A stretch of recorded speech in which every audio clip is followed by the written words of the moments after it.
As the FIFA World Cup electrifies audiences around the globe, its impact is being felt far beyond football stadiums and national team huddles, including in the heart of Australia's own beloved sporting arena, the National Rugby League, NRL.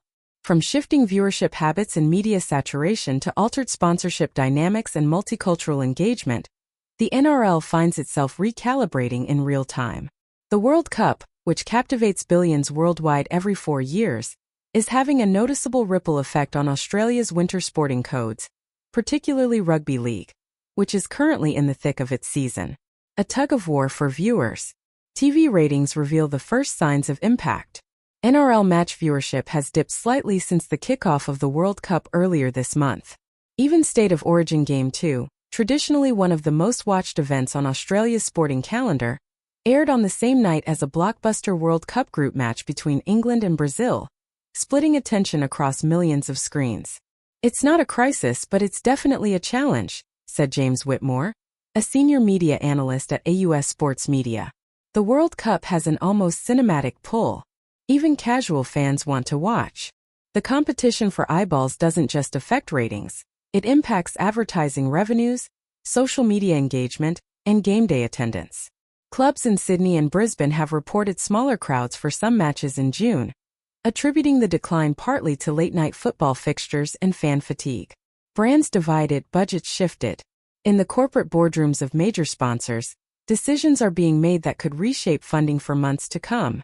Global sponsors like Adidas, Coca-Cola, and McDonald's, all of which have ties to both football and rugby league, have shifted their advertising emphasis toward World Cup coverage.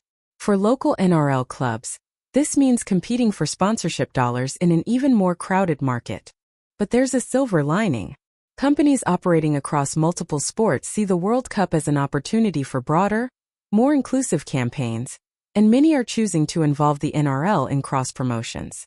"We've launched a campaign that connects the World Cup and NRL under the banner of United in Sport," said Sophie Lau, head of marketing at a major Australian telco that sponsors both the Socceroos and 2 NRL clubs. "It's about celebrating sports power to bring people together, and the NRL plays a big role in that narrative." Multicultural energy boosts league engagement.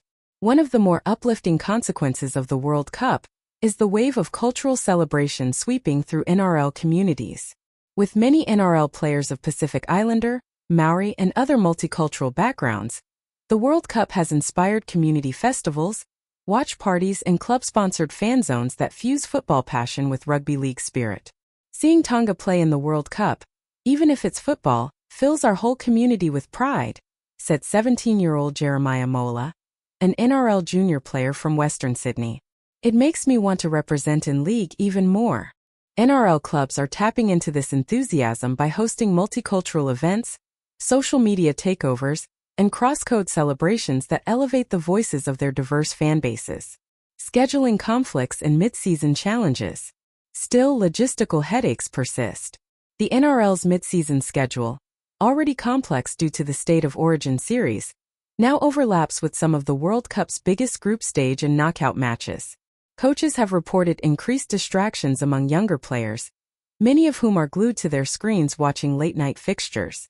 "It's a balancing act," admitted Dragons coach Shane Flanagan.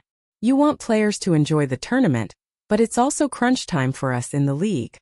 There are even rumblings within the NRL about considering future calendar adjustments during World Cup years. A debate sure to grow louder if current trends continue. Digital goldmine or missed opportunity. In the age of TikTok, Instagram Reels, and instant streaming, the NRL has a rare opportunity to piggyback on the global sporting momentum generated by the World Cup. NRL clubs that have embraced short-form video and football-themed content have seen spikes in engagement. The Melbourne Storm, for instance, gained over 100,000 new followers across platforms after launching a World Cup Meets League content series featuring multicultural players trying their hand at football drills. "It's not about competing with the World Cup, it's about collaborating with it in spirit," said Andrew Hargreaves, a digital strategist for multiple NRL teams. "We're showing that our players love sport in all forms." What comes next?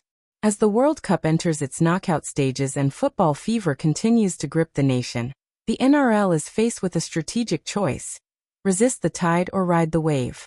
Most experts believe the league is doing a decent job walking the tightrope. This is a test of the NRL's adaptability, said sports economist Dr. Kiera Thompson from the University of Sydney. The World Cup isn't a threat, it's a mirror. It reflects where the league can grow, how it can innovate, and what it can do better to engage Australia's evolving sporting identity.